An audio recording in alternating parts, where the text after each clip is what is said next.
Let's learn about error handling with try-catch blocks. We will focus on how to handle errors properly in async await functions. This will allow you to build more robust Node.js applications. Here's the basic syntax for a try-catch finally block. First, we have the try block, which contains the code that might throw an error. Inside the try block, we have an example of a risky operation. If an error occurs during this operation, the control will be transferred to the catch block. The catch block receives the error object, which can be used to log the error message. After the catch block, there is a finally block. This block always executes whether an error occurred or not. It is typically used for cleanup operations. Before we dive into error handling with async await, let's take a look at the fundamentals. On the left, we see the promise approach, where we use .then to handle successful results and .catch to handle errors. On the right, we have the async await approach. Here, we define an async function and use the await keyword to wait for the completion of the getData function. This approach makes the code look more synchronous and easier to read. Now let's see how we can use try-catch blocks with async await. Here we define an async function called fetchUserData, which takes a user ID as an argument. Inside the try block, we use the await keyword to wait for the completion of the fetch function. If the fetch function throws an error, the control will be transferred to the catch block. In the catch block, we log the error message and then throw a new error with a more user-friendly message.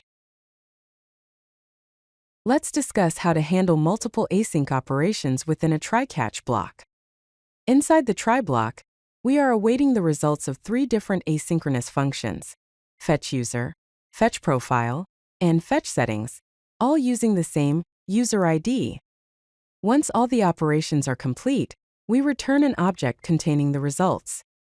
If any of these operations fail, the catch block will be executed, logging the error message and returning null. In this slide, we will be discussing error types and how to define custom errors.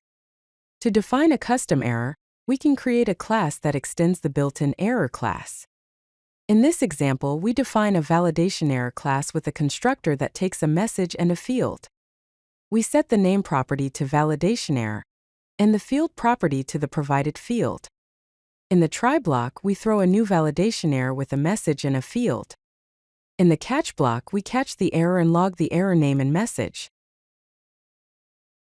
Here are some best practices for error handling. First, be specific. Provide clear, actionable error messages that help identify the root cause of the error. Second, log errors appropriately. Log errors with context, but avoid exposing sensitive information.